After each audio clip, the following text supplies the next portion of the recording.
Great. So now on to our first speaker. Now, you're not going to get any news on doing business in India as current as you're going to get this morning, because this gentleman came from India, back from India last night.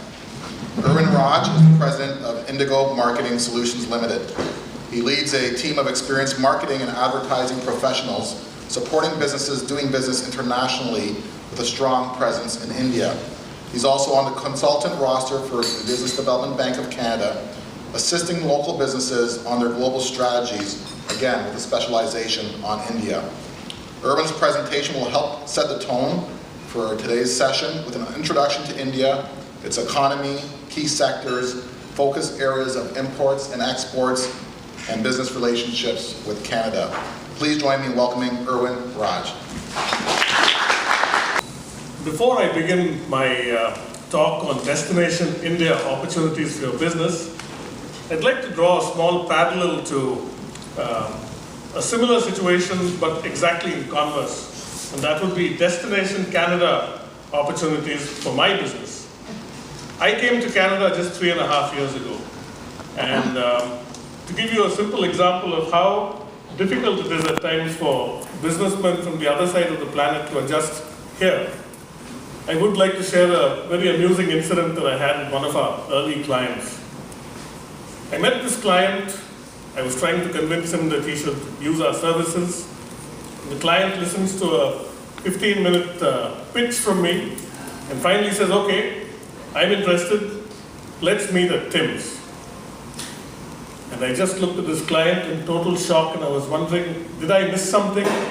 Who is Tim's? Was he another client or another consultant? Soon after that, thankfully the client said, and we'll meet at Tim's at Steeles and Highway 10. So I rushed back home, get into Google search, figure out where Tim's is at Steeles and Highway 10, and that was one of the first things that, one of my first very interesting experiences as far as this country was concerned. To start off with, this is a map of India. This shows you India with regard to its geography and its boundaries. It's the world's second largest country by population with 1.2 billion people. More interestingly, please note, it has a growing and a fast-growing middle class of more than 400 million people. To give you perspective, the entire population of Canada is 34 million people. Secondly, it's the world's 7th largest country by land mass. Canada is the world's 2nd largest country. Both countries are extremely rich in resources. It's the world's 3rd largest economy by purchasing power parity, which basically means if you were to equate all our countries on the same purchasing parameters, India is number 3. It follows the United States and China. In terms of nominal GDP, India is number 9, as was mentioned in Sheldon's introduction. Infrastructure. I have been asked this question about 10 or 12 years ago when I was in the United States on a holiday with my wife. And somebody actually asked me, how do you guys go home from the airport? And I said, I didn't quite get you. What do you mean by how do you go home? And they said, no, like, do they have elephants there? So I said, yes, we do have elephants there, but they don't have elephants with meters yet. So, we still have cars and so on. So this kind of shows you the infrastructure as far as airports are concerned. We have a couple of 100 airports spread right across the country. And as you can see, the entire country is very well networked. We have a national carrier by the name of Air India, and we have a whole slew of private carriers as well. Airports International, again, we are very, very well connected. In fact, Toronto, Vancouver, Montreal are connected with daily flights through Europe, through the Middle East. And we also have a couple of non-stop flights as well, which connect us straight from Toronto to New Delhi. Therefore, you have at least 3 or 4 flights going out of each city every day to a hub in Europe, and from there you connect to Toronto. The Indian Railway Network is the largest railway network in Asia and the 4th largest railway network in the world. This again shows you how well connected the country is. The Indian Railways are also the sixth largest employer in the world with more than 1.4 million employees. Would someone like to tell me, there are two companies which are larger employers in the Indian Railways, two companies. Would anyone like to have a guess as to which ones they may be?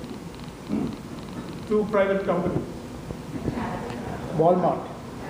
Sorry? Walmart. Walmart.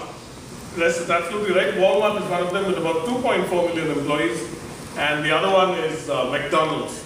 They are also one of the largest employers in the world. But a very interesting statistic, ladies and gentlemen, is the second last one of the Indian Railways transport 20 million passengers every day, which means every 2 days it transports more than the population of Canada. Every 2 days. That kind of shows you how the infrastructure is, and it transports over 2 million tons of goods every day.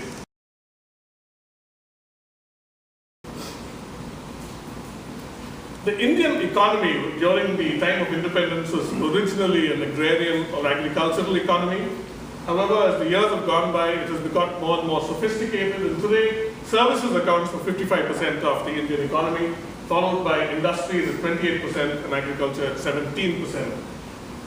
We have a sophisticated regional and national stock exchange, very similar to what we have here in Toronto.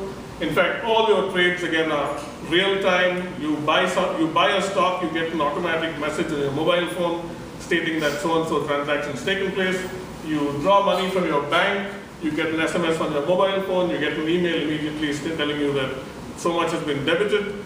You buy something on your credit card, you instantly get message. So therefore, if you've lost your credit card, you will know. You cannot really avoid the fact that information is really available there on your fingertips.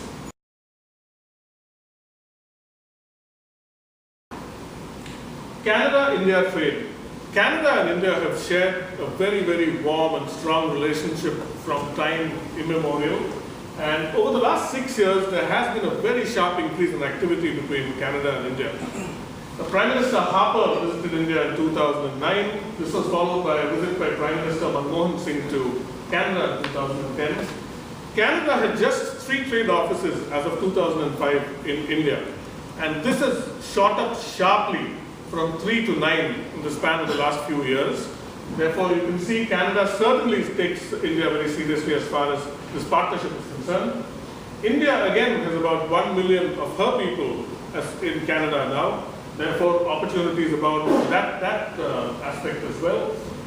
Indian foreign direct investment in Canada as of 2010 was 6.6 billion. Canada, on the other hand, is lagging here. We've only invested about $600 million till now in the Indian economy. So opportunities certainly are. To conclude, I'd just like to say a journey of 1,000 miles begins with a single step. The fact that all of you are here today is step number 1. Thank you.